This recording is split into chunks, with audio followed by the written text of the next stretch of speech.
So today's class, we're going to get more into the practical elements like I mentioned on Monday, because this is a writing class. And even though writing involves the aspects of critical thinking and observation and style and kind of examining who we are as individuals and exploring ethics, all of that, there's also the practical element. And so today we want to go over some strategies for writing, and in particular, we're going to focus on introductions. I think it's useful to break up an essay into its various components and just focus on strategies for each component. Today, logically, we'll start with intros. The way that I like to explore writing is as a process. There is no one way to write an essay, and you really have to find your own style. So the way I instruct this more practical aspect of our course, I just throw out possibilities, strategies that you can consider and you can glean and you can mimic if you want, or you can play around in your own way. And one of the best ways to really figure out how you're going to cobble the strategies that you think are effective for your own voice is to read, to see what other people have done, to riff off of it, to modify it, to steal. That's what Picasso said. All artists are thieves.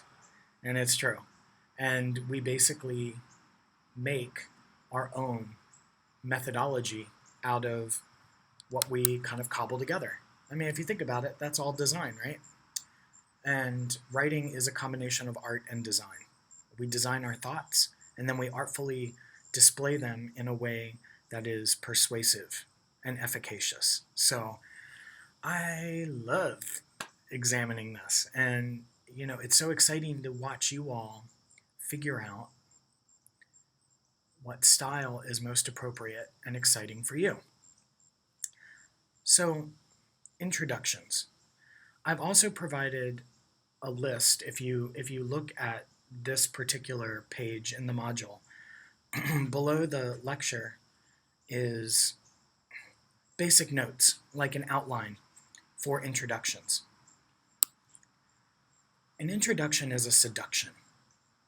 You have to think about this. There is a lot of writing out there. And before we can even present our idea, we have to make sure that we're seducing our reader into wanting to read it. I mean, if they aren't compelled in the very beginning by the idea, by your voice, by style, well, then you don't get to persuade them. Obviously, I have to read your essays, but in the real world, the things that you write, the arguments that you make, they need to seduce. So think of the intro as the art of seduction.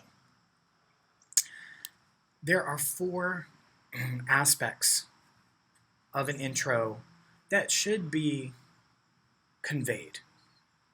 How you do that, of course, is up to you. The 4 aspects are to gain attention, to elicit relevance for the reader, to establish your own credibility, which we're going to explain what that means really, and then to preview your ideas, right? What we know as perhaps the thesis, that very fancy, ugly word.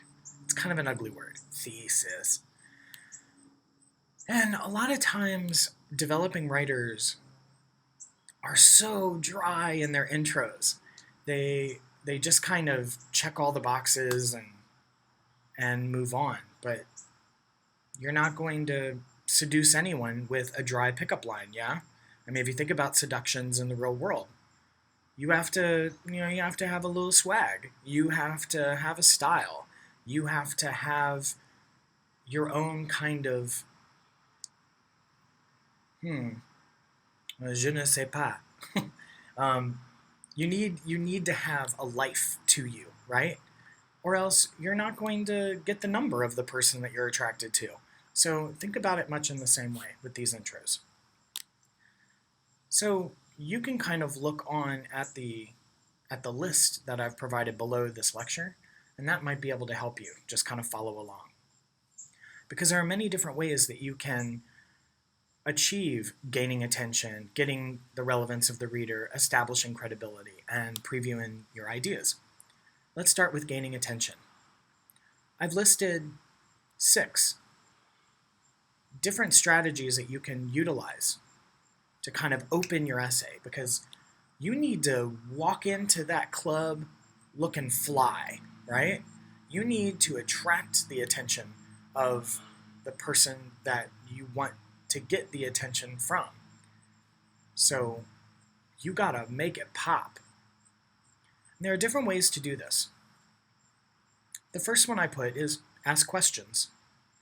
I think we can imagine why asking a question at the very beginning of your essay or near the beginning of your essay is useful, because immediately the reader becomes invested in the paper because they naturally in their mind are trying to answer the question. So that's always a great strategy. Another is just applying the senses, vivid description.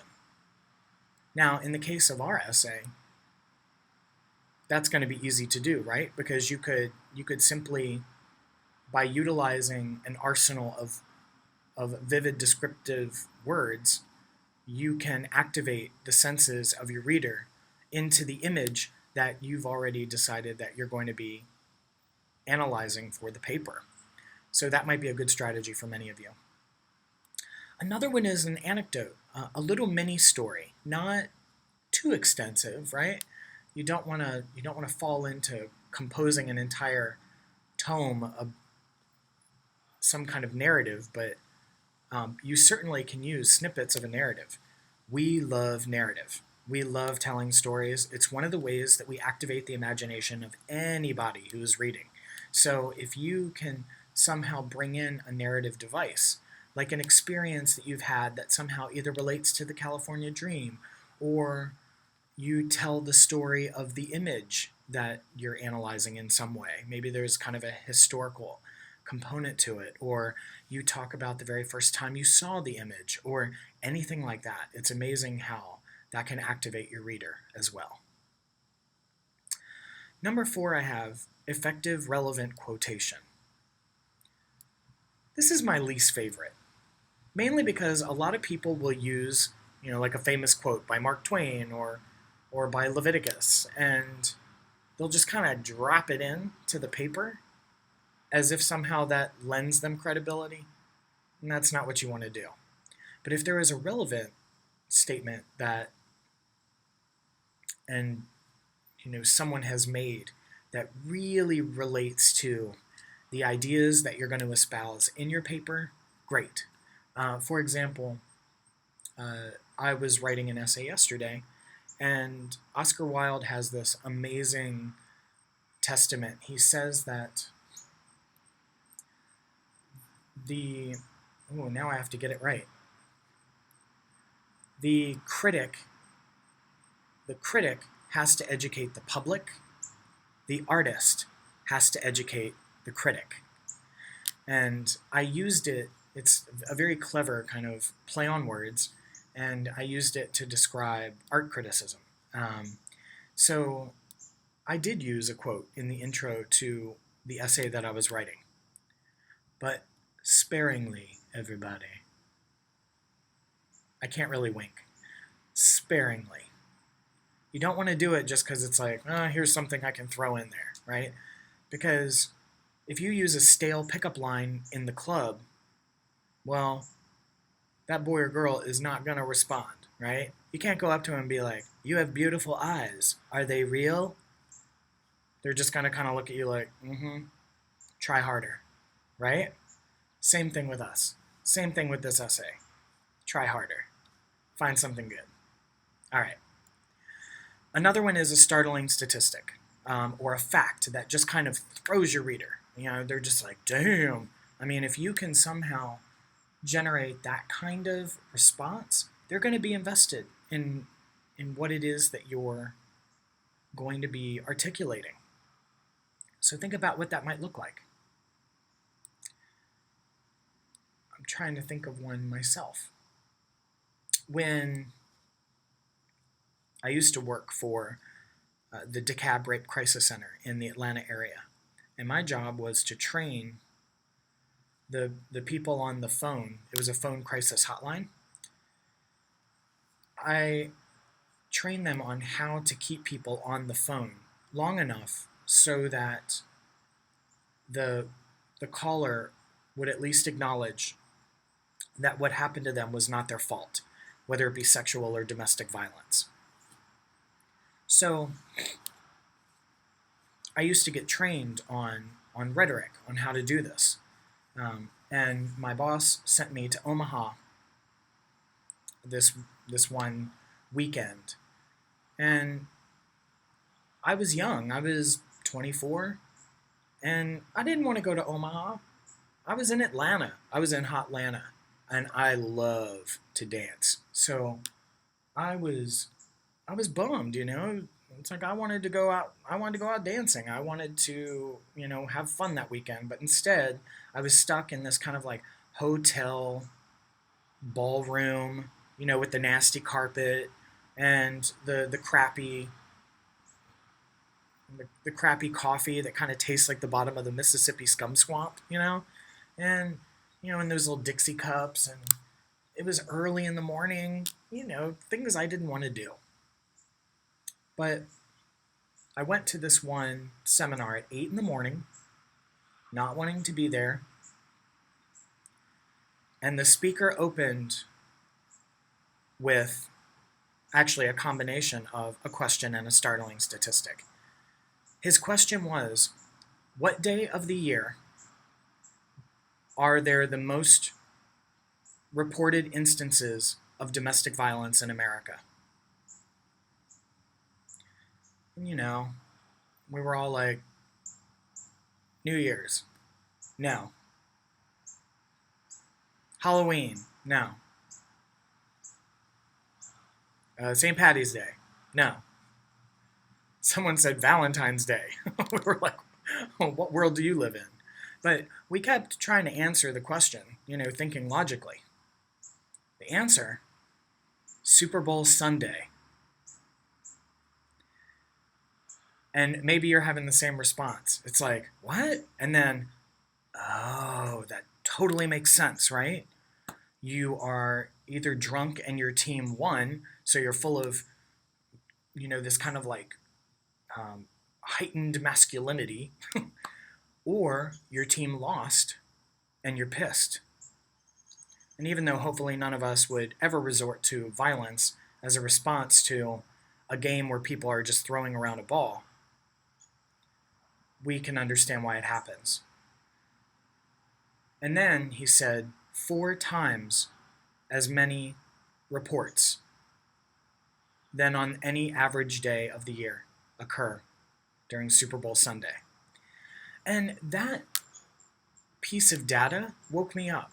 I was like, damn, it says so much about our culture. And so I immediately was invested in this 8 in the morning seminar talk that I didn't want to go to because I couldn't go to, you know, Vinyl Club instead. Keep that in mind. That's what we want to do. That's seduction. And then the last one in the gaining attention. If you are good with your timing, humor is amazing. If you can utilize humor in your intro, great.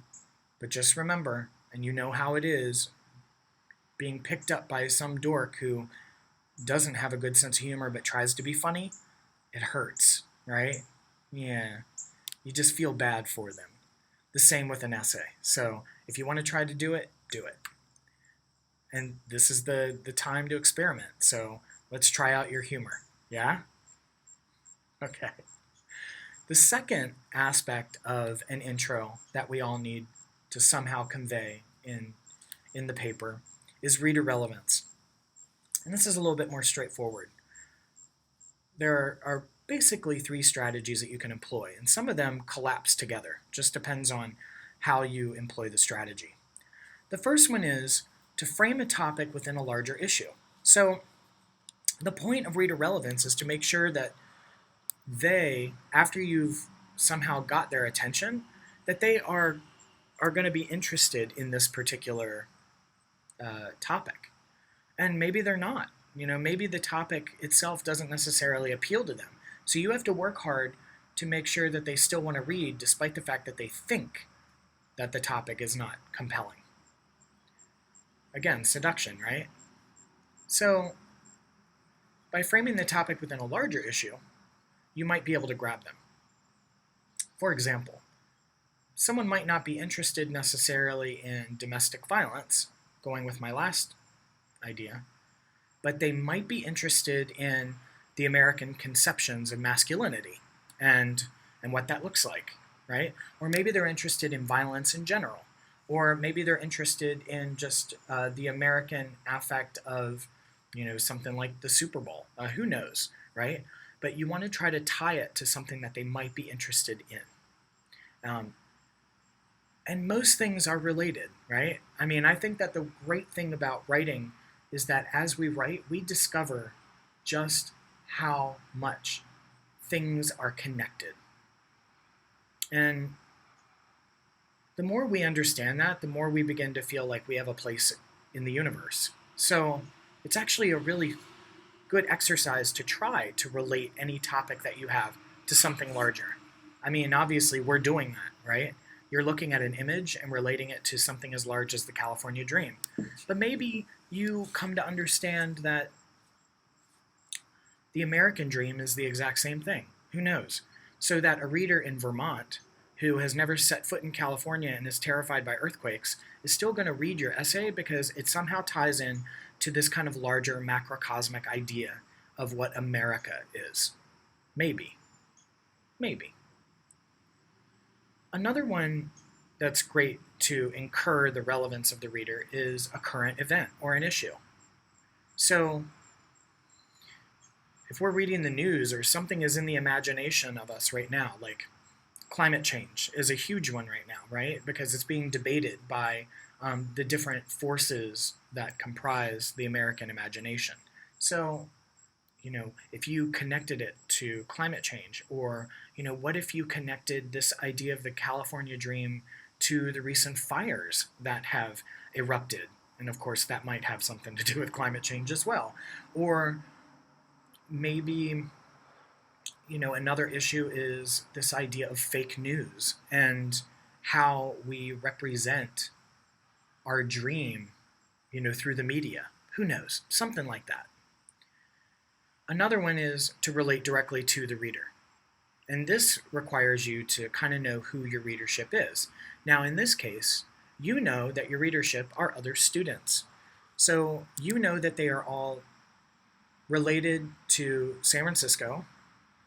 You know that they are also related to college life and the shared experience of going to an elite liberal arts university like the University of San Francisco.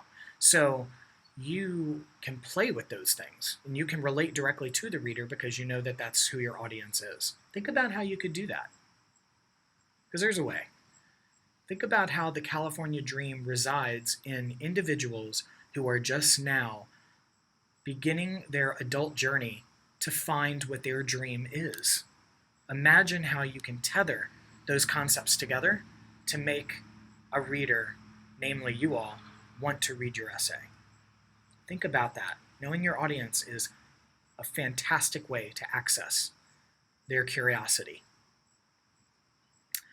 The third aspect of an introduction is establishing the writer credibility. Now, that sounds like you are establishing your knowledge or that you have the authority to write on this issue. And not exactly. You don't want to be arrogant. As a matter of fact, American readers do not like their writers to have too much confidence in what they are writing. Indeed, we are, in general, a humble culture, and we like our writers to demonstrate a humility in their work. So don't get cocky. It tends to turn us off. I mean, think about the club, right? You know, that guy walks up and he's like super swaggy, right? And he's like, sup? You know, you just want to throw the drink in their face. Well, hopefully you do. All right. So establishing credibility. Two ways that you could do that. One is to relate the issue to the writer. So much like we were trying to, in the last aspect, relate to the reader, now relate to the writer. Because the reader wants to know, like, why the hell are you writing this essay? Like, and maybe you can tell them, you know, I am here in California. I am pursuing this California dream. I buy into it enough that I want to investigate it to see if it truly is what it sets out to be, right? Or I grew up in California. I've been surrounded by permutations of the dream, and I'm interested in unpacking them, right? Or you could share the experience of the writer. And it's kind of similar, right? I've lived in California my whole life. That would be sharing an experience. Or sharing a moment where the ideas of your essay are somehow activated. You know, maybe a conversation with your mother while you were on a boat in the Outer Banks in North Carolina, and you're scrolling through your Instagram and you see Kim Kardashian's new butt lift, and it sparks you to wonder why people in Hollywood are so image obsessed. And then you realize that you also have wanted a butt lift, and you wonder why. And you talk to your mom about that, and she's like, well, just go to California to find out. That would be sharing your experience. It's a really bad example, but bear with me. But that's establishing your credibility. So in fact, you're trying to create a relationship between you and the reader. And you're saying, I'm writing this essay because fill in the blank. Cool? And then lastly, previewing the ideas. And I mean, this is what a lot of times we think of as a thesis. But notice I give you 3 options. And this really depends on the kind of writer that you are. You could give an explicit thesis. And we'll talk more about what that is. But a thesis is comprised of a position, an argument, right? And a rationale.